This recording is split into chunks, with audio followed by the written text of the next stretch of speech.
Welcome to medicine अड्डा। आज की इस वीडियो में हम लोग बात करने वाले हैं सिलनी 10 mg टैबलेट के बारे में। इन डिटेल इस वीडियो में हम लोग कवर करेंगे बेसिक इन्फॉर्मेशन लाइक क्या कंपनी है, क्या पैकिंग है।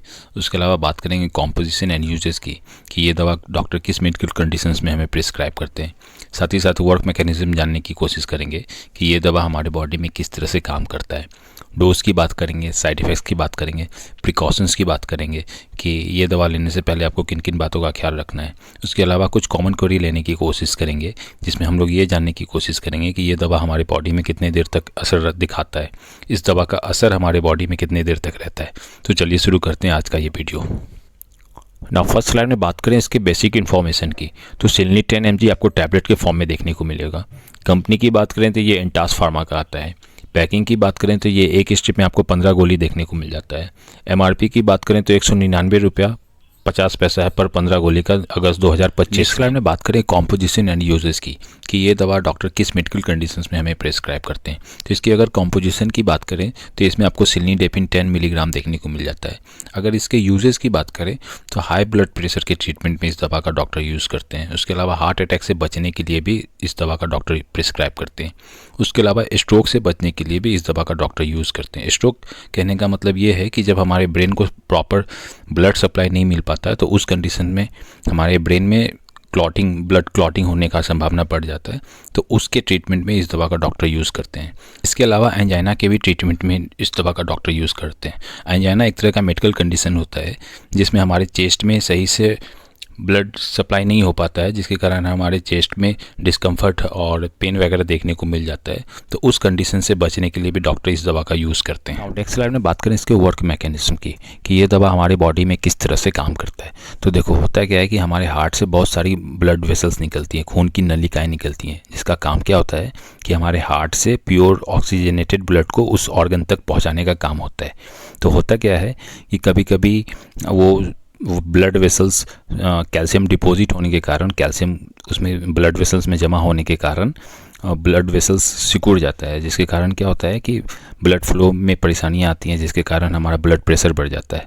तो उस कंडीशन से बचने के लिए डॉक्टर सिलनीडेपिन देते हैं ताकि हमारा ब्लड वेसल्स रिलैक्स हो सके, साथ ही साथ वो चौड़ा हो सके ताकि ईजिली ब्लड उसमें से फ्लो कर सके, जिसके कारण हमारे हार्ट में कम से कम प्रेशर लगे और साथ ही साथ ब्लड प्रेशर भी लो रह सके। तो कुछ इस तरह से ये दवा हमारे बॉडी में काम करता है। नेक्स्ट स्लाइड में बात करें इसके स्टैंडर्ड डोज की, तो मैं आपसे हम्बली रिक्वेस्ट करूंगा कि कोई भी दवा आप अपने मन से बिल्कुल भी ना लें, हमेशा अपने डॉक्टर के अकॉर्डिंग ही चलें। फिर भी अगर बात करें इसके स्टैंडर्ड डोज की तो ये डिपेंड करता है आपका कितना बीपी का वैल्यू रह रहा है।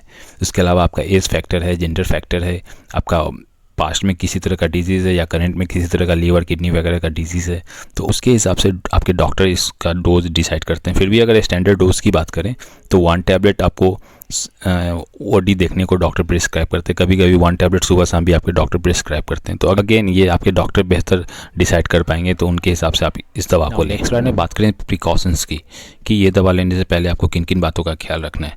तो जैसे ही अगर आप ये दवा लेते हैं तो आपको ड्राइविंग करने से बचना चाहिए, क्योंकि हो सकता है कि आपको इस दवा के साइड इफ़ेक्ट्स हैं कि इसमें आपको नींद आना देखने को मिल सकता है, तो आपको ड्राइविंग से बचना चाहिए। उसके अलावा आपको अगर कोई लेडीज़ प्रेगनेंसी कंसीव की हुई हैं तो उस केस में भी इस दवा को लेने से बचना चाहिए। उसके अलावा जब आप ये दवा ले रहे हैं तो आपको अल्कोहल के सेवन से भी बचना चाहिए, क्योंकि अल्कोहल आपके ब्लड प्रेशर को और बढ़ा देता है। तो उस कंडीशन से बचने के लिए आप अल्कोहल को परहेज़ करें। स्लाइड में बात करें इसके साइड इफ़ेक्ट्स की, तो कुछ कॉमन साइड इफ़ेक्ट्स आपको देखने को मिल जाते हैं, जैसे थकान हो गया, फ्लशिंग देखने को मिल जाता है। फ्लशिंग एक तरह का मेडिकल कंडीशन होता है जिसमें आपके चेहरे, कान, गर्दन वगैरह पे आपको गर्मी होने का एहसास होता है। आपका ब्लड प्रेशर में भी आपको कम होने को देखने को मिल सकता है। आपको सिर दर्द देखने को मिल सकता है, जी में चलना आपको देखने को आ सकता है, चक्कर आना आपको देखने को मिल सकता है, घबराहट वगैरह आपको देखने को मिल जाता है। तो ये इसके कुछ कॉमन साइड इफ़ेक्ट्स हैं। हालांकि 2 से 4 दिन में खुद ब खुद ये एडजस्ट हो जाते हैं। फिर भी अगर ये ना रुके तो आप इस दवा को रोककर अपने डॉक्टर से ज़रूर कंसल्ट करें। नेक्स्ट स्लाइड में बात करें कुछ इसके ऑल्टरनेटिव मेडिसिन की, तो एक सिलाकार्ट 10 है जो जेबी केमिकल्स का आता है, नेक्सोवास 10 है जो मैक्लोस फार्मा का आता है, तीसरा है डिलनिप 10 है जो लुपिन फार्मा का आता है, एक न्यूलॉन्ग 10 है जो माइक्रो फार्मा का आता है, एक सेटानिल 10 है जो एलेम्बिक फार्मा का आता है। तो ये इसके 4-5 ऑल्टरनेटिव मेडिसिन हैं। बट अगेन कोई भी दवा चेंज करने से पहले अपने डॉक्टर से जरूर कंसल्ट करें। नेक्स्ट स्लाइड में बात करें कुछ कॉमन क्वेरी की, तो पहला क्वेश्चन है कि इस दवा का असर कितने देर में शुरू हो जाता है। तो जैसे ही आप इस दवा को लेते हैं शुरुआत के 40 से 50 मिनट के अंदर ही आपको असर देखने को मिल जाता है। लेकिन इसका प्रभावी असर 2 से 4 घंटे में आपको बढ़िया रिजल्ट देखने को मिल जाता है। क्वेश्चन है कि इस दवा का असर हमारे बॉडी में कितने देर तक देखने को मिल जाता है। तो अगर इसकी इफेक्टिवनेस की बात करें तो ये आइडियली 24 घंटे तक इसका असर हमारे बॉडी में देखने को मिल जाता है। यहाँ पे मैं एक और बोनस टिप्स ऐड करना चाहूँगा कि कोई भी बीपी का दवा आप हमेशा एक फिक्स टाइम पे लें, उसे कभी भी नज़रअंदाज करने की कोशिश ना करें। So thank you for watching this video. अगर वीडियो पसंद आया होगा तो वीडियो को लाइक भी कर सकते हैं। किसी तरह का डाउट होगा तो आप कमेंट कर सकते हैं।